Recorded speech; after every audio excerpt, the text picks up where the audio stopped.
दाइ दाइ यो भैँसीको रेट कति हो? अच्छा कुन चाहिँ भैँसीको भाइ? यो दुइटै भैँसीको रेट दाइ। यो तिमी अलि मान्छे हेर्दा त कडाइ देखिन्छौ। या खालको छ कि यत्रो छ? या खालको छ कि यत्रो छ?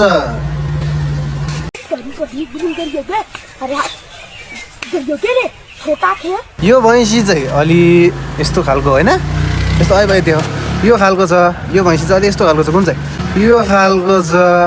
यो भैँसी चाहिँ अलि यस्तो खालको छ। कुन चाहिँ? ठ्याक्को 1000 तिमीलाई। थत दाइ म भैँसी चिकवासदेखि के हो? अरे थत दाइ म भैँसी चिकवासदेखि के हो? अरे मा चिक्ने दाइ, मा चिक्ने दाइ। भैँसी भनेको भैँसी हो नि भाइ।